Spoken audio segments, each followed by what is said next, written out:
forces along the southern border. Have any of them been deployed pursuant to 10 USC 284? Congressman, I don't believe any of our forces have been deployed pursuant to 10 USC 284. You are correct, however, that use of authority would authorize the Secretary of Defense to erect barriers, roads, fencing, those type of materials to disrupt drug smuggling. Does 10 US 6년 전 트럼프는 옳았습니다. 그는 마치 미래를 예견이라도 한 듯 동맹국의 미국 함정 건조를 허용하는 법안인 미국 연방법령제시편 일명 반스-톨레푸슨 수정법을 만들었습니다. 그리고 6년이 지난 현재 협력 대상과 조건을 구체화한 수정법이 또다시 미국 의회에서 발의됐는데요. 이것을 두고 일각에선 한국에 의한 미국 함정 건조법이라 부르고 있습니다. 과거 미국 법에서는 미국 외 국가가 미국 군함을 건조하는 것을 막아왔으며 트럼프 수정법인 반스-톨레푸슨 법안에서도 외국 조선소의 시장 진입을 불허했는데요. 이제 이러한 제한을 풀고자 트럼프와 미 의회가 다시 한번 움직인 것입니다. 물론 제약은 있습니다. 해당 법엔 외국 조선소에서 건조하는 비용이 미국 조선소보다 낮아야 하며 동맹국의 조선소라 하더라도 중국 기업이나 중국에 본사를 둔 다국적 기업은 참여할 수 없다는 조항이 명시되어 있습니다.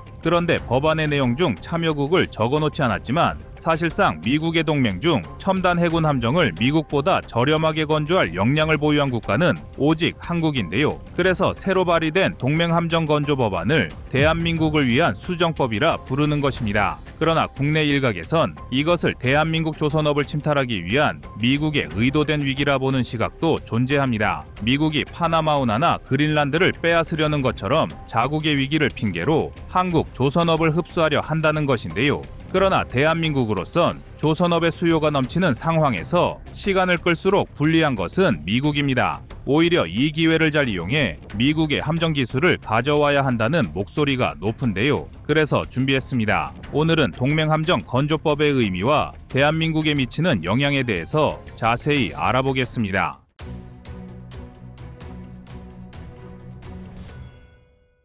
미국 내 대형 조선소들은 이미 풀가동 상태입니다. 미국 조선소들의 작업 상태와 불량률에 대해선 그동안 꺼리튜브에서 여러 번 지적해왔는데요. 때문에 미 정가에선 이 위기를 기회 삼아 오히려 전화위복으로 삼으려는 움직임이 가시화되고 있습니다. 세계 최고 수준의 조선 능력을 갖춘 한국을 적극 활용하자는 것인데요. 바로 이것이 지난 11일 미 상원에서 발의된 일명 동맹 함정건조법입니다. 미국 전략국제문제연구소는 최근 보고서에서 중국의 해군력을 계속 경고하고 있습니다. 미 국방부가 지난달 18일 공개한 중국 군사력 평가 보고서는 중국 해군이 현재 세계 최대 규모 함정을 보유했다는 사실을 인정했으며 2030년엔 그 격차가 더 커진다고 경고했는데요. 2020년 군함수에서 미국을 추월한 중국은 이제 항공모함과 핵추진 잠수함 등 첨단 군함에서도 기술적 차이를 좁히고 있습니다. 중국이 미국의 해군력에 가장 눈에 띄게 따라붙는 분야는 함정 숫자입니다. 스톡홀름 국제평화연구소와 미 국방부에 따르면 국가별 함정수는 2000년까지만 해도 미국이 318척, 중국이 110척으로 미국이 압도적으로 앞섰지만 2020년엔 293척의 미국에 비해 중국은 350척으로 앞지르기 시작했고 2024년엔 미국이 4척이 증가한 297척을 기록한 반면 중국은 20척이 늘어난 370척으로 격차가 더 벌어졌습니다. 이제 미국이 특단의 조처를 하지 않는다면 2030년엔 중국이 120에서 150대까지 차이를 벌린다는 연구 결과도 나와 있는데요. 다행스러운 점은 지금까지 중국이 미 해군의 기술 장벽을 넘지 못했다는 점입니다. 2030년까지도 중국의 항모는 11척의 미국에 비해 절반 수준인 6척에 불과할 전망이며 그나마도 미국의 항모가 모두 핵추진 방식인데 반해 중국 항모는 상당수가 디젤 엔진을 채용하고 있습니다. 여기에 배수량이 큰 구축함이나 순양함 등 위력적인 전투함의 보유량도 미 해군이 압도적으로 많습니다. 그러나 안심하기엔 이릅니다. 한 나라의 해군 규모는 국가 전략과 종합적인 국력에 따라 결정되는 경우가 많으며 조선 능력은 해군 장비와 기술 수준을 결정하는데요. 즉 조선 능력이 곧 함정의 생산력의 지표란 뜻입니다. 그런데 미국의 대형 조선소는 현재 7곳에 불과하며 그나마 항모를 생산할 수 있는 곳은 뉴포트 뉴스 조선소 한 곳뿐입니다. 반면 중국은 대형 조선소가 수십 곳에 달합니다. 작년 7월 유출된 미 해군정보국 문서에 따르면 중국의 연간 선박 생산 역량이 2,325만 톤으로 미국의 최소 232배로 평가됐습니다. 해군 작전의 핵심으로 분류되는 구축함의 경우 중국은 지난 10년 동안 23척을 만들었는데 미국은 절반도 못 되는 고작 11척, 진수에 그쳤습니다. 장거리 항해 능력을 갖추고 있는 순양함의 경우 중국은 2017년 이후 8척을 진수했지만 미국은 한 척도 만들지 못했습니다. 여기에 미국이 자신했던 신형 핵추진 잠수함과 핵추진 항모 분야에도 중국이 본격적으로 나서고 있는데요. 이처럼 중국의 해군력이 미국을 빠르게 따라잡자 미국은 한국을 찾을 수밖에 없는 것입니다. 이미 시장 장악에 실패한 미국은 점점 경쟁력을 잃고 있습니다. 가장 큰 문제가 인력난과 공급망 붕괴인데요. 코로나 이후 숙련 노동자가 대거 이탈하며 각종 불량 이슈가 터지고 있으며 조선업 관련 기자재 조달 차질 등이 납기 지연으로 이어지고 있습니다. 작년 1월 미 해군은 자국에서 건조 중인 군함에 대한 현황 조사를 발표했는데요. 당시 진행 중이던 과제 중 무려 9개의 함정이 지연 중이며 최대 지연 시간은 무려 36개월이었습니다. 그동안 꺼리튜브는 HII 소유의 뉴포트 뉴스 조선소의 문제를 주로 다뤘었지만 사실상 미국 내에서 규모가 가장 큰 제너럴 다이내믹스와 핀칸티에리 소유의 조선소에서도 납기 지연이 반복되고 있습니다. 특히 이탈리아 국영기업 핀칸티에리가 소유한 조선소의 경우 2026년 예정된 납기일을 무려 3년 뒤로 미루기까지 했는데요.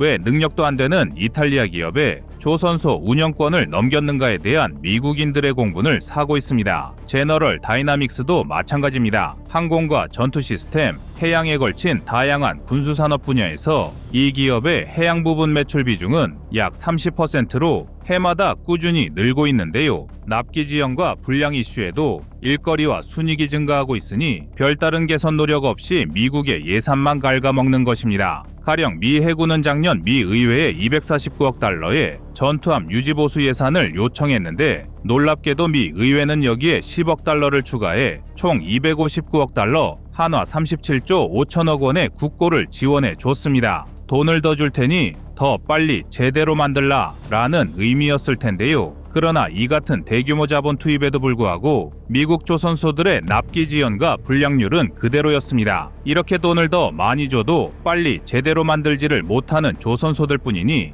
인도 물량보다 퇴역 물량이 더 많고 결과적으로 잔존 군함 수가 줄어들 수밖에 없는 것입니다. 납기가 미뤄지는 마당의 유지 보수가 원활히 이루어질 리 없습니다. 2023년 6월 미 의회 조사국 보고서에 따르면 미 해군 핵잠수함의 37%가 정비 지연으로 전투 배치가 불가능한 상태라고 합니다. 가장 극명한 예가 바로 시울프급 핵잠 코네티컷 함인데요. 21년 10월 부분 손상으로 수리를 시작한 잠수정이 내년에나 수리가 완료될 예정이니 연도별 미 해군의 군함 퇴역 계획도 계속 차질을 빚을 수밖에 없습니다. 더구나 미국의 군수물류선단은 노후화가 더 심각해 향후 8년 내 28척이 퇴역을 앞뒀을 정도입니다. 세계 조선 시장에선 중국과 한국 그리고 일본이 차지하는 비율은 90%가 넘습니다. 점유율 4%의 일본을 제외하고 사실상 한국과 중국이 시장을 양분하고 있는 것인데요. 대한민국은 세계 최고 수준의 기술력과 제조 시설을 모두 미국에 제공할 수가 있으며 조선업 공급망 생태계가 넓고 튼튼하다는 점도 강점입니다.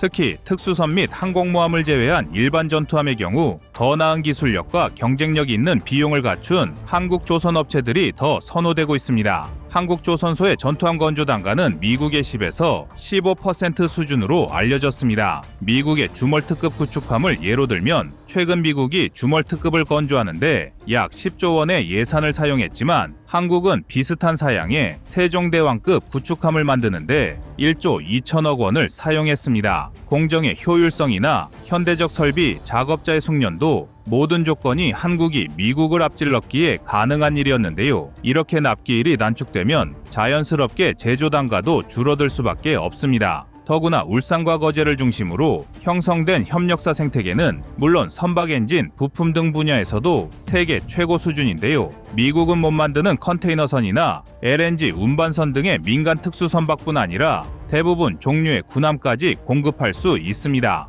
이러한 시스템 덕분에 동일기간 생산 능력도 대한민국이 미국을 압도하고 있습니다. 사실 비교하기조차 부끄러운 수준인데요. 가령 14,000명의 근로자가 일하는 현대중공업의 경우 울산조선소 내 독열계에선 매년 50척의 군함과 상업용 선박을 찍어내고 있습니다. 반면 미국의 조선 능력은 10만 GT로 한국의 0.9%, 중국엔 0.4% 수준에 머무는 것으로 밝혀졌습니다. 미국과의 군사적 동맹 관계를 고려할 때 한국 조선 업체들은 미 해군의 필요에 부응하는 전략적 파트너로서 자리매김할 수 있는 잠재력을 갖추고 있으며 대한민국의 조선 업체들은 이미 호주나 뉴질랜드, 필리핀, 페루 등 여러 국가의 해군 함정을 건조한 경험이 있습니다. 여기에 수십 년간 누적된 기술과 인력을 보유해 효율성 면에서도 미국에 저만치 앞서고 있는데요. 이제 미국에 남은 선택지는 오직 대한민국뿐입니다. 이러한 이유로 외국 기업의 방산업 진출을 금지하던 법안을 하나씩 철폐하기 위한 움직임이 점점 가시화되고 있습니다. 외국 조선소의 군함 건조를 금지하는 반스톨레프슨 수정법을 시작으로 존스법과 NDAA, 국방수권법, 여기에 한미국방 상호조달협정과 선박 건조 비용 보조 권한까지 사실상 대한민국을 중심으로 미국 방산법이 움직여주고 있다고 해도 과언이 아닙니다. 그리고 미국에 이어 나토 회원국 전체에서도 한국 조선업을 받아들이자는 움직임이 가시화되고 있는데요. 이 모두가 한국 조선업체들의 세계 방산 진출을 알리는 신호일 것입니다.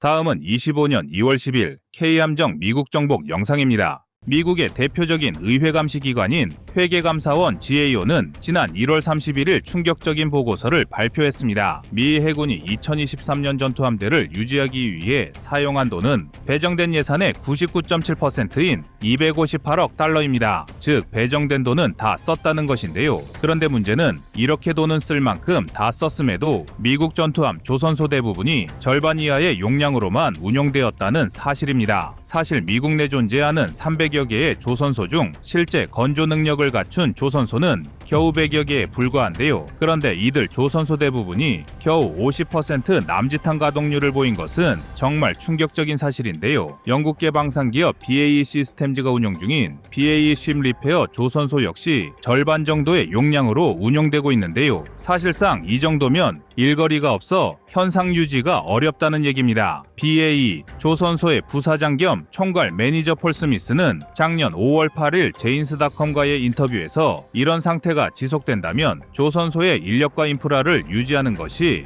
불가능하다라고 말했는데요. 이와 같은 내용은 지난 1월 16일 열린 미 해군 국가 심포지엄에서 미 해군의 유지관리 실태 보고서에서도 자세히 언급될 정도였습니다. 그렇다면 정말 실제로도 일감이 없는 것일까요? 전혀 아닙니다. 미국 국내 전투함의 평균 연령은 28.3세로 중국과 같은 신흥방산 강국의 2배에 이릅니다. 그만큼 유지보수를 원하는 함정이 많다는 얘긴데요. 더구나 미국의 군수물류 선단은 노후화가 심각해 향후 8년 내 28척이 퇴역을 앞뒀을 정도입니다. 유지보수뿐만 아니라 새로 만들어야 할 전투함도 많다는 얘긴데요. 그렇다면 전투함을 만들 예산도 넉넉하고 유지보수가 필요한 군함도 넘쳐나는데 왜 현장 조선소에선 일거리가 없다고 난리를 치는 것일까요? 미국 조선소의 운영 위기는 여러 가지 이유로 설명됩니다. 우선 전투함 제조와 유지보수에 필요한 기술력 및 인력 부족이 점점 부족해지고 있으며 비용 또한 경쟁력을 잃어가고 있다는 비판을 받고 있습니다. 특히 특수선 및 항공모함을 제외한 일반 전투함의 경우 더 나은 기술력과 경쟁력 있는 비용을 갖춘 한국 조선업체들이 더 선호되고 있습니다. 한국 조선소의 전투함 건조 단가는 미국의 10에서 15% 수준으로 알려져 있습니다. 미국의 주멀특급 구축함을 예로 들면 최근 미국이 주멀특급을 건조하는데 약 10조 원의 예산을 사용했지만 한국은 비슷한 사양의 세종대왕급 구축함을 만드는데 1조 2천억 원을 사용했습니다. 공정의 효율성이나 현대적 설비, 작업자의 숙련도 모든 조건이 한국이 미국을 앞질렀기에 가능한 일이었는데요. 이렇게 납기일이 단축되면 자연스럽게 제조 단가도 줄어들 수밖에 없습니다. 동일 기간 생산 능력도 미국을 압도하고 있습니다. 가령 1만 4천 명의 근로자가 일하는 현대중공업의 경우 울산조선소 내 동열계에선 매년 50척의 군함과 상업용 선박을 찍어내고 있는데요. 하나의 생산 라인에서 다른 종류의 선박을 제조하는 기술 유연성은 미국이나 유럽 조선 업체에선 찾아보기 어려운 특징입니다. 최근 유출된 미해군 정보국 자료에 따르면 미국의 조선 능력은 10만 GT로 한국의 0.9%, 중국엔 0.4% 수준에 머무는 것으로 밝혀졌습니다. 실제로 작년 미국이 이지스 구축함 한 대를 생산하는 동안 한국은 2대, 중국은 최대 12척을 건조했습니다. 일례로 미국 최대 군함 건조 시설이자 최대 해양방산업체 뉴포트뉴스 조선소의 생산 능력은 현대중공업의 3분의 1 수준입니다. 군함 개발과 건조 기술 세계 1등을 유지하던 조선강국 미국이 이처럼 초라한 길을 걷게 된 것은 높은 인건비와 비효율적인 설비 탓입니다. 입찰 비용은 경쟁국 대비 2배 이상 비쌌고 언제나 납기일은 밀리기 일쑤였습니다. 그리고 미국 조선업을 더욱 망가뜨린 주범은 바로 보호주의 법안인데요. 영세해지는 조선업을 살리기 위해 선택한 법안이 최악의 악수가 된 것입니다. 이런 말도 안 되는 사건들이 한때 지구방위대 세계의 경찰이라 불렸던 현재 천조국 미국의 현주소인 것입니다. 그럼 이런 형편없는 조선 능력이 전투함에만 국한된 것이냐? 그렇지도 않습니다. 미국 경제전문지 포브스의 특집 보도에 따르면 전 세계 상선 4만 4천여 척 가운데 미국 상선은 200척도 되지 않는다고 합니다. 전 세계 교역량에서 미국 상선이 담당하는 물동량은 1%도 안 된다는 것인데요. 이제 미국의 조선업은 전투함은 물론 민간 상선 분야에서도 완전히 밀려난 것입니다. 불과 10년 전만 해도 미국과 중국의 해상 전력을 비교하는 것 자체가 넌센스였지만 미국이 허송세월하며 벌인 10년의 대가는 너무나 컸습니다. 200년의 영화가 불과 10년 만에 몰락한 것인데요. 그러나 미국 조선업의 쇠퇴는 한국 조선업에 큰 기회가 될 수 있습니다. 한국 조선업체들은 품질과 기술력에서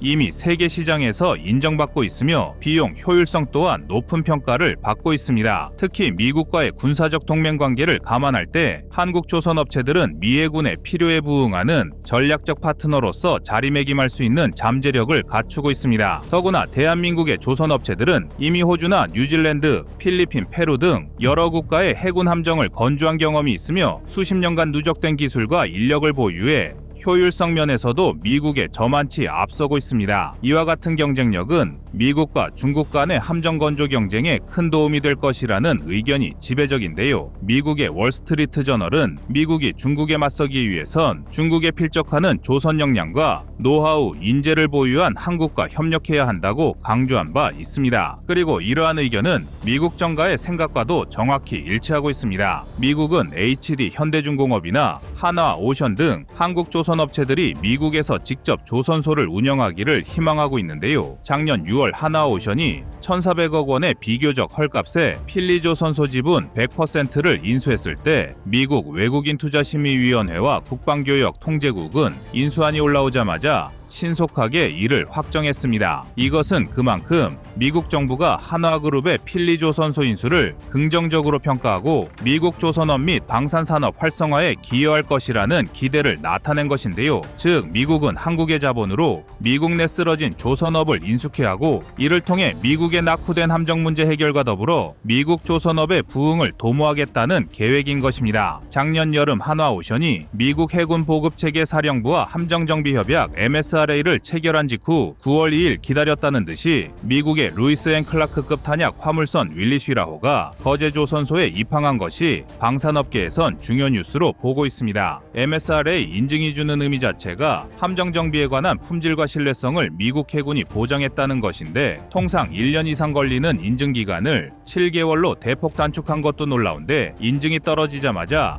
미국 함정이 입항한 것을 두고 미국이 대한민국을 염두에 두고 큰 그림을 그리고 있다는 주장이 나오는 것입니다. 두 국가의 협력이 단순히 MRO 사업만에 국한되는 것이 아니라는 사실이 이제 모두에게 알려졌는데요. 중국이 빠르게 해군력을 강화하며 동아시아뿐만 아니라 태평양 지역 전체에서 영향력을 넓히고 있는 상황에서 미국은 해상에서의 패권 경쟁에서 중국에 밀리고 있다는 경고를 이미 여러 차례 받은 상태입니다. 업그레이드가 필요한 많은 함정을 보유했는데 신규 함정 건조는 언감생심이고 유지보수와 교체 속도는 갈수록 느려지고 있는데요. 유일한 해결책이 한국과의 협업인 것입니다. 그러나 물론 미국 내에선 이를 반대하는 여론도 있는데요. 특히 미국의 강성 조선소 노조협회는 한국 기업의 진출로 일자리 감소를 우려하고 있으며 일부 군 관계자는 기술 유출을 이유로 한국 조선사가 미국 군함을 건조하는 것에 반대하고 있습니다. 때문에 한국 조선 업체들은 첨단 기술과 현지화 경험을 바탕으로 미국 조선소와의 기술 협력을 강화해야 한다는 목소리가 높습니다. 또한 일각에선 국내 조선사가 미국 군함을 건조한다고 해도 이것이 실제 수익성으로 이어질지 장담할 수 없다는 우려도 하고 있습니다. 미국 내 높은 인건비와 운영비가 한국 조선 업체들의 수익성에 발목을 잡을 것으로 보이는데요. 때문에 미국과의 공동 투자를 통해